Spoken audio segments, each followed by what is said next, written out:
दोस्तों, क्या आप जानते हैं कि एक ऐसा भी फ्रूट है जो चंद महीनों की काश्त से बहुत ज़्यादा प्रॉफिट देता है।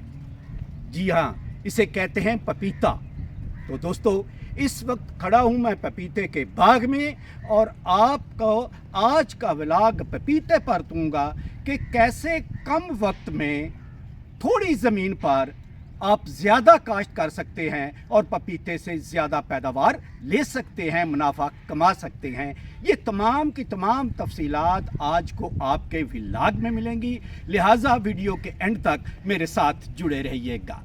अस्सलाम वालेकुम दोस्तों, क्या हाल है आपका? खुश है, राज़ी हैं? अल्लाह ताला के हजूर उम्मीद वासिक है कि आप बिल्कुल ठीक होंगे, खुश होंगे। और अल्लाह ताला के हजूर दुआ है कि अल्लाह पाक आपको हमेशा अपने हिफ्ज़ो ईमान में रखे। पपीता एक ऐसा फल है जो अपनी ग़िज़ाई अहमियत और तजारती कदर की वजह से पाकिस्तान के किसानों में मकबूल हो रहा है। पपीते की काश्त एक फ़ायदेमंद ज़राअत है। तो दोस्तों, सबसे पहले मैं आपको पपीते की अक़साम बताता हूँ और फिर इसकी काश्त के बारे में मज़ीद मालूमात दूंगा। पाकिस्तान में पपीते की मुख्तलिफ अक़साम पाई जाती हैं, जिन्हें जायके, साइज़ और पैदावार की बुनियाद पर तकसीम किया जा सकता है, जिनमें से चंद एक आपके साथ मैं शेयर कर रहा हूँ। पाकिस्तान में ज़्यादातर किसान रवायती या देसी अक़साम काश्त करते हैं, जिन्हें हम मकामी अक़साम भी कहते हैं, जो जायके में मीठे और खुशबूदार होते हैं, लेकिन पैदावार में कदरे कम होते हैं। यानी उनकी पैदावार कदरे कम होती है, वैसे जायके में वो बहुत मीठे होते हैं। ये सिंध और पंजाब के गर्म इलाकों में काश्त किए जाते हैं। अच्छा, अब आपको मैं यहाँ पर यह भी बता दूं कि देसी पपीते को ज़्यादा केयर की ज़रूरत होती है और ये बीमारियों से भी ज़्यादा मुतासर होता है। अब बात करते हैं हम हाइब्रिड इकसाम की। पाकिस्तान में अब हाइब्रिड इकसाम भी मकबूल हो रही हैं, क्योंकि ये ज़्यादा पैदावार देती हैं और बीमारियों के खिलाफ मज़ामत भी ज़्यादा रखती हैं। इन हाइब्रिड इकसाम में रेड लेडी एक ऐसी किस्म है जिसके फल दरमियाने से बड़े साइज के होते हैं, यानी दरमियाने से शुरू होते हैं और बड़े साइज तक जाते हैं, और अंदर से इनकी रंगत सुर्खी माइल होती है और ये किस्म बहुत ज़्यादा पैदावार देती है। रेड लेडी किस्म किसानों में बहुत तेज़ी से मकबूल हो रही है।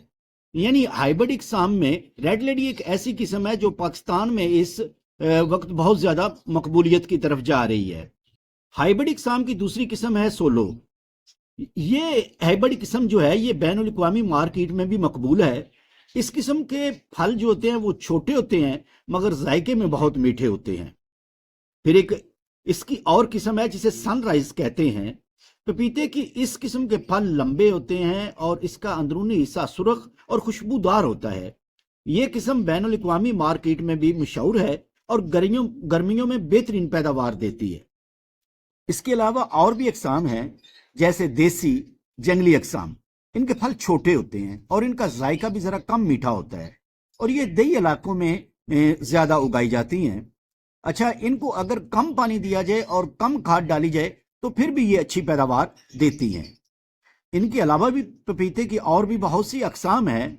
इस व्लॉग में मैं सिर्फ उन अक़साम का जिक्र कर रहा हूँ जो पाकिस्तान में किसानों में ज़्यादा मकबूल हो रही हैं। दोस्तों, पपीते की नशोनुमा के लिए गर्म और मरतूब हवा वाले इलाके जो होते हैं वो मुअस्सर होते हैं, बेहतरीन होते हैं। लिहाजा वो किसान, वो दोस्त जिनका इलाका गर्म मरतूब है, उनको मैं मशवरा दूंगा कि वो पपीते की काश्त ज़रूर करें और इसे काश्त करके बहुत ज़्यादा प्रॉफिट कमाएं। पपीता 25 से 35 डिग्री सेंटीग्रेड दर्जा हरारत पर बेहतरीन बढ़ता है। अच्छी निकासी वाली ज़रख़ेज़ ज़मीन पपीते के लिए बेहतरीन है। मिट्टी का pH 6 से 7 के दरमियान होना चाहिए। अच्छे और मायारी बीज का इंतखाब करें और बीज को 24 घंटे पानी में भिगोकर नरम करें। पपीते के पौधे लगाने के लिए फरवरी से अप्रैल और जुलाई से सितंबर का वक्त बेहतरीन है। पौधों के दरमियान फासला 6 से 8 फुट रखें ताकि हर पौधे को मुनासिब रोशनी और हवा मिल सके। पौधे लगाने के लिए 2 फुट गहरे गड्ढे बनाएं और इनमें गोबर की खाद का भी इस्तेमाल करें। पपीते को बाकायदगी से पानी की ज़रूरत होती है, ख़ास तौर पर गर्मियों में। एक बार फिर बता दूं कि पपीते को बाकायदगी से पानी की ज़रूरत होती है, ख़ास तौर पर गर्मियों में। मगर ये बात याद रखें कि पानी खड़ा ना होने दें, क्योंकि इससे जड़ों को नुकसान पहुंच सकता है।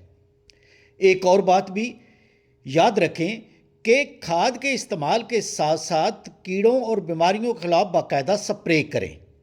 یہاں میں یہ بھی بتا دوں کہ یہ کاشت 6 سے 9 ماہ بعد پھل دینا شروع کر دیتی ہے۔ جب آپ کی فصل پک کر تیار ہو جائے تو آپ اسے مقامی مارکیٹ کے ساتھ ساتھ برآمد بھی کر سکتے ہیں۔ اس کی ڈیمانڈ مقامی مارکیٹ میں بھی بہت ہے۔ پپیتے کا استعمال کچا، پکا اور مختلف مصنوعات جیسے جوس اور پاؤڈر بنانے کے لیے ہوتا ہے۔ جی دوستو، پپیتا نہ صرف ایک پھل ہے کہ اس کا کھانے میں ذائقہ ہے، بلکہ پپیتے کے بہت سے طبی فوائد بھی ہیں۔ یہ دل کی بیماریوں کے لیے مفید ہے، یہ ہاضمے کے لیے مفید ہے، اور پھر جو ہم سب کو ایک کریز ہوتا ہے جوانی میں کہ وزن کم کرنا ہے، یہ وزن کم کرنے کے لیے بھی مفید ہے۔ جی ہاں، پپیتا نہ صرف غذائیت سے بھرپور ایک ذائقے دار پھل ہے، بلکہ اس کی بہت سے طبی فائدے ہیں۔ اس کے پتوں سے بننے والے جوس سے ڈینگی کا علاج جو ہے وہ قابل ذکر بات ہے۔ دوستو، پپیتے میں پاپین نامی enzyme, vitamin A, vitamin C, fibre, antioxidants, calcium, magnesium کے علاوہ اور بھی غذائی اجزاء موجود ہوتے ہیں جو مختلف بیماریوں میں مفید ہوتے ہیں، جیسے کہ یہ ہاضمہ کے لیے مفید ہے، مدافعتی نظام کو مضبوط بناتا ہے، دل کے لیے فائدہ مند ہے، وزن کم کرنے میں مددگار ہے، جلد کی صحت کو بہتر بناتا ہے، کینسر کے خلاف تحفظ فراہم کرتا ہے، خون کی صفائی اور ہڈیوں کے لیے مفید ہے، آنکھوں کی صحت کے لیے مفید ہونے کے ساتھ ساتھ پٹھوں اور جوڑوں کو درد سے نجات دلاتا ہے۔ پپیتے دیاں انہاں ساریاں خوبیاں نو ایک پاسے بھی رکھ دئیے تے ایدے چ ایک اور دوستو بڑی وڈی خوبی ہے، اور او کی ہے گوشت گالن دی۔ سان بازاروں کئی اس قسم دے پاؤڈر ملدے نے جڑے پپیتے دے بنے ہوندے نے، مختلف کمپنیاں نے بنا رکھے ہوندے نے گوشت گالنے والے۔ اب میں آپ کو پپیتے کی کاشت کے لیے فی ایکڑ اخراجات بتاتا ہوں۔ پاکستان میں پپیتے کی فی ایکڑ کاشت پر تقریباً 40 سے 60 ہزار کے درمیان اخراجات آ سکتے ہیں، جو فصل کی دیکھ بھال اور زمین کی نوعیت کے مطابق کم یا زیادہ ہو سکتے ہیں۔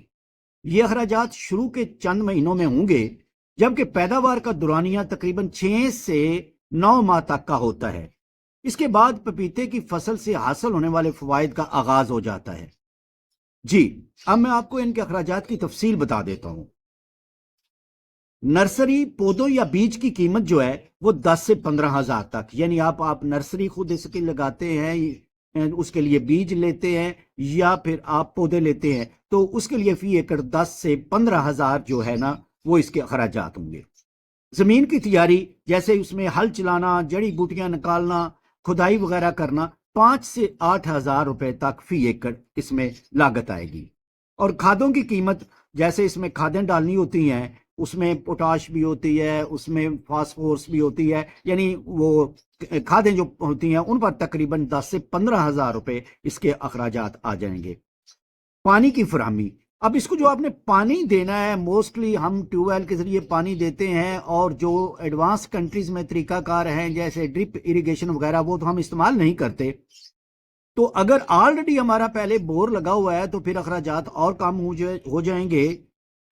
سسٹم پہلے ہمارا اس کا بنا ہوا ہے تو اخراجات اور کم ہو جائیں گے۔ اگر تھوڑا بہت بنانا پڑے تو اس سے 5 سے 10 ہزار فی ایکڑ اس کا پانی کا خرچہ ہوگا۔ پھر اس پر سپرے بھی کرنا ہے تو بیماریوں سے محفوظ رکھنے کے لیے تو سپرے پر 3 سے 5 ہزار روپے خرچہ ہوگا۔ اب مینول ورک بھی چاہیے، جیسے بندوں کی ضرورت ہوتی ہے چھوٹا موٹا وہ کام کروانے کے لیے، تو اس کے لیے 7 سے 10 ہزار روپے۔ اس کے علاوہ چھوٹے موٹے اخراجات جیسے آپ نے کوئی پلاسٹک لینا یا اس کو سپورٹ دینی ہے تو سپورٹ سسٹم کے لیے کوئی چیز لینی ہو تو 3 سے 5 ہزار روپے اس پہ اخراجات آئیں گے۔ تو اس طرح فی ایکڑ آپ کے اخراجات 40 سے 60 ہزار روپے پپیتے کی کاشت پر آئیں گے۔ اچھا دوستو، یہ جو اخراجات میں نے ابھی آپ کو 40 ہزار روپے سے 60 ہزار روپے فی ایکڑ تک پپیتے کی کاشت کے بتائے ہیں، یہ جو ہمارے ہاں پپیتے کی عام سی قسمیں لگائی جاتی ہیں اور روایتی طریقہ کاشت اپنایا جاتا ہے، یہ اس کے ہیں۔ ان میں بھی تھوڑی بہت کمی بیشی ہو سکتی ہے، اور اگر آپ اچھی پیداوار کے لیے جدید تکنیک استعمال کرنا چاہتے ہیں، اچھی قسم کی کھادیں ڈالنا چاہتے ہیں اور اچھا قسم کا سپرے استعمال کرنا چاہتے ہیں تو لاگت کچھ اس طرح ہوگی، یعنی فی ایکڑ آپ کے اخراجات 3.5 سے 7 لاکھ تک ہو سکتے ہیں۔ और जमीन जिनमें जमीन की तैयारी यानी हल सुहागा और लेवलिंग वगैरह पर 15 से 25 हजार रुपये लागत आपकी आ सकती है, और नर्सरी लगाने या पौधे खरीदने पर 50 हजार से 1 लाख रुपया तक आपका खर्चा हो सकता है। खादों पर यानी गोबर, DAP, यूरिया, पोटाश वगैरह पर 60 हजार से 1,20,000 रुपए तक अखराजात हो सकते हैं। इसी तरह पानी के अखराजात 20,000 से 50,000 तक हो सकते हैं, और आप अगर अच्छी किस्म का स्प्रे करना चाहते हैं तो 30,000 से 70,000 रुपए आपके स्प्रे पर भी अखराजात हो सकते हैं। इस तरह अगर आप ज्यादा मेहनत करेंगे तो आपकी मजदूरी जो है वो 80,000 से 1,50,000 रुपया तक हो सकती है। ड्रिप इरिगेशन आप लगाना चाहेंगे और पॉलीथीन की तनसीब करना चाहेंगे तो 50,000 से 1 लाख रुपया तक का ये भी खर्चा हो जाएगा। या फिर ये दीगर जो छोटे मोटे अखराजात होते हैं 20 से 50,000 रुपए तक वो हो जाएंगे। इस तरह आपके टोटल फी एकड़ जो अखराजात होंगे वो 3.5 से 7 लाख रुपए तक हो सकते हैं। मगर दोस्तों ये सौदा फिर भी घाटे का नहीं है, क्योंकि इसकी फी एकड़ पैदावार 25 से 40,000 किलोग्राम तक मुतवक्को होती है, और मार्केट में रेट अगर 100 से 300 रुपए फी किलो हो। ये डिपेंड करता है मौसम पर और मायार पर कि आपकी फसल का मायार कैसा है और मौसम कैसा है। लेकिन अगर आप कम से कम जो इसकी कीमत फरोख्त है उसे मल्टीप्लाई करें, जो कम से कम आपकी पैदावार निकल रही है उससे, तो फिर भी ये आपकी जो आमदन है ये फी एकड़ 25 लाख बनती है। और अगर आप मैक्सिमम पर करें यानी 40,000 पैदावार पर आप 300 रुपए से मल्टीप्लाई करें तो ये 1.5 करोड़ रुपए तक आमदन जा पहुंचती है। यानी मेरे कहने का मतलब ये है कि इसमें पपीते की काश्त में घाटे का सौदा नहीं है, बल्कि ये बहुत आमदन वाला सौदा है, बहुत आमदन वाला फल है। हाँ, इसके लिए जरा थोड़ी सी ज्यादा मेहनत लगती है और अखराजात भी उस सूरत में ज्यादा होते हैं अगर आप जदीद तकनीक इस्तेमाल करते हैं तो, और अगर आप देसी तरीके से अपनाते हैं तो फिर भी आमदन अच्छी खासी आमदन है, और अखराजात जो हैं वो जरे कदरे कम है। ये अब आप पर डिपेंड करता है कि आप कौन सा तरीका इस्तेमाल करते हैं और कितनी आमदन लेना चाहते हैं। ये मैंने आपको जो 2 किस्म के अखराजात की तफसील दी है, और इसी तरह जो मैंने आपको ये बताया है कि इसकी आमदन इतनी होगी, ये डिपेंड करता है कि आपकी फसल कैसी है और फिर मार्केट के हालात कैसे हैं, लिहाजा इसमें भी कमी बेशी हो सकती है। तो दोस्तों, कैसी लगी आपको पपीते की काश्त की ये कहानी? उम्मीद है कि आपको पपीते की काश्त की कहानी का ये व्लॉग पसंद आया होगा। अगर आपको व्लॉग पसंद आया हो तो काइंडली, अगर आपने चैनल सब्सक्राइब नहीं कर रखा तो चैनल को सब्सक्राइब कर दें, और वो जो घंटी है ना, वो नोटिफिकेशन वाली, हाँ जी, उसे भी प्रेस कर दें ताकि आपको हर आने वाला नया व्लॉग बर वक्त मिलता रहे। और एक और बात,